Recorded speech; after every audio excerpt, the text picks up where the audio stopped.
I'm going to try my best to go over this in less than 10 minutes. It's very hard to limit myself because I created a course on tracking and analyzing. There's so many different angles we can approach. A lot of sort of tracking keywords, and you're like, yeah, like I add it to my rank tracker, I'm good, or my spreadsheet, and I track it occasionally. But okay, great. But do you know how to choose the keywords to add to that list? Are you analyzing before you're tracking?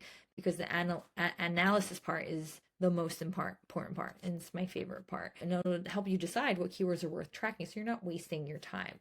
KeySearch we can use. A lot of us have this. If you don't have a tool, first of all, please invest. This is like $29 a month. It's very inexpensive, and it will give you what you need. If you really want to get more accurate and deeper analysis and tracking, you got to get Ahrefs or SEMrush. I say that all the time, but I truly believe it. But we're going to use what we can here, and KeySearch, we're going to talk about what it does provide. So where I like to go when I'm analyzing is the Explorer here under competitive analysis, and you can type in just your blog URL, which I rarely do this. I'm going to stop it. I rarely just put my entire domain and hit search because it's going to give me just a bunch of random keywords. A lot are going to be on the first page of Google, but it's only going to give me 1,000 keywords. And I want to analyze all of my keywords on all of my posts. And I have almost 400 posts, and that's more than 1,000 keywords. This is much lower than all the keywords I'm ranking for because it only gives us the organic positions, but it is what it is. So I'm going to show you why I don't like to use this once it loads, and it does take a little longer. I feel like 10 seconds is like not a long time, but these days we all want things now, right? So you can see it's going to mix up the positions. I don't like this for two reasons. One, it limits, you see, to 1,000 entries. Two, you can't filter this. So yeah, you can assort ascending, descending position and volume, but you can't filter. I'll show you where you can filter, and this is not the place to be because then you're just scrolling through a bunch of random keywords that are belonging to different a bunch of different URLs and posts, and I don't care. I don't care about number one keywords. I'm not gonna track them because they're doing well. Yes, it'd be nice to know if they drop, but that could also cause more worry than good. So I usually just track the keywords that are really low or my low-hanging fruit keywords so I can push them and keep pushing them. So instead of going there are two different areas you can go. You can go to organic keywords, which I like, or you can stay in Explorer and type the URL specific to your post. Let's just grab this one, for example. And you want to click specific page since I'm analyzing a specific URL. And then you can view keywords, and it'll show you all the keywords that this post is ranking for, which is only 25. It's not doing that well. I've updated this a couple times before, and I'm at the point where I may just put my hands up and say, I don't know what else to do anymore. But I don't like giving up ever. So I'm always looking for different keyword angles, approaches. I have not used ChatGPT to help me update this post yet. I may do that with some of the posts that I've tried in the past and they haven't budged. So this is showing me 25. And again, you can sort it. Okay, so my top keyword is position 6, 70, 170. This is the keyword I really want to rank for. This one, it's in the 9th position. Okay, it's fine. It's not bringing me as much traffic as I want, but it's nice to know. So this would be a great way to find either the current keyword, your main keyword that you want to rank for, and say, okay, I'm going to put this in my tracking spreadsheet. So my keyword is Italian dunkers, and I'm in position 9. This is the important metrics I like to write down. The volume, just so I know how, enticing it is. And then, that's it. The difficulty, I know I'm only going to target lower difficulty keywords. So I don't need to put that. I put that down, and then I say, okay, what are ways that I can better optimize for this keyword? And if after 2 or 3 times it doesn't work, then I look for alternate keywords. So what are different ways I can call this Italian dunker recipe? And they're just basically cheesy breadsticks. You guys remember from school lunches back in the day, they would have these. I used to love them. So bad for you. I can call them cheese dunkers instead of Italian dunkers. I can call them pizza dunkers. I can try to throw all these different variations of the keyword in my posts and see which one kind of moves up. I can call them breadsticks using Pillsbury pizza dough because that's what they are. But is that volume really high? No, we're at a 20, so maybe not. Italian dunker school lunch. I can emphasize the school lunch aspect angle, right? So these pie crust, it's not pie crust. Cafeteria cheese sticks, that's what I could call them. So these are all the different keywords that I can write down on my chart, and I can hand it off to like maybe my BA and say, hey, can you update this post keeping these keywords in mind or optimizing specifically for cafeteria cheese sticks.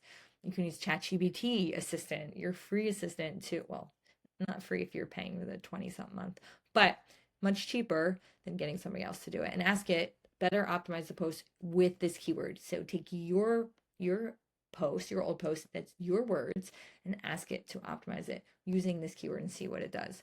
So this is one way you can do it. You can go to organic keywords here, which I love this because here you can sort it, which is, I mean, I've been saying it for years, and finally, I think it was last year ish, they added this filtering option, which it's a must. So then this post, it's only 25 keywords, but some posts that you're ranking for hundreds of keywords, this is a really great feature, and you can just search for certain words or certain volumes or the rank, right? So I would ideally just look for keywords that are in maybe, you know, position 4 to 20, but I don't want to ignore the fact that, if it's ranking in a top position, I want to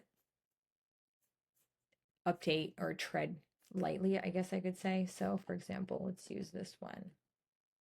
Again, I'm trying to go through this very quickly without spending too much time, but this is the best way I can show you.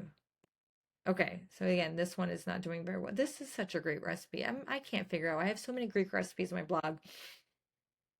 I am Greek, and it's not, maybe.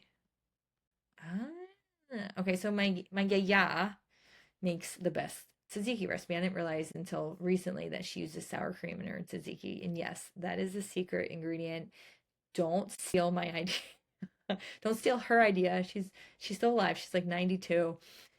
Anyway, this keyword I didn't even think about. Does it really have a volume of 2,900? So there's other people searching for it. I'm going to add that in this title. Greek tzatziki sauce with sour cream and see what it does. I'm going to add that to my list. Anyway, this is how you get other ideas. Now, again, I would not touch a post that has positions in the top 3 unless those positions are not bringing me any traffic. I talk more about this in the course and how to do this, but go to Google Analytics, find how much traffic this specific post is getting, plug the slug into your Google Analytics and find out, okay, if it's getting 300 visits a month and you're just starting off, that's great. But somebody that's blogging, 10 years, 300 visits a month is not going to move the needle on the Mediavine or Raptive, side. So maybe even though we're ranking in a position 1 for this keyword, it's not bringing in the traffic, let's still give it an update. So all these things to consider.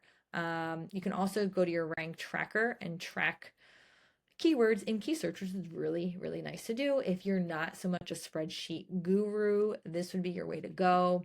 And I don't track keywords that are in the top 3. That's going to be way, way too much to track. You can to make sure that they don't drop. But if they do drop, that doesn't mean that they're not going to go back up on their own. So even if they drop, I kind of give them a little bit of their personal space to decide what they want to do and let Google make the final decision. Then months later, if it's still down, I will make a decision, but I'm not going to take up all of this space for a situation that may never happen. Something may never drop. So I'm going to really focus and you get a limit of keywords, I believe, depending on your plan. You can upgrade per credits if you want, but I'm just going to add keywords to my rank tracker that are low-hanging fruit and have the most potential, and the ones that I have updated. So if I've updated a post in my update chart spreadsheet and I want to track that over the next couple months to see how that update went, I would add that to my tracker and say, okay, well, wow, I updated this and wow, it's gone down to, okay, I'm going to wait before I freak out. I'm going to be patient. Or wow, my little sandwiches that went up 35, then maybe what I did was great and I'm going to do that again, rinse and repeat with my other content. So just a brief overview of kind of what I go over in the course, very surface level. I try to stick to KeySearch. The other tools are crazy, blow your mind with what it does offer, but I do show what the other tools offer, and if it's in budget, jump on it. If not, pay for it for a month, get all the data out, export, and then work like that. So that's my little roundabout way of doing that. Hopefully this was helpful. Let me know if you have any questions.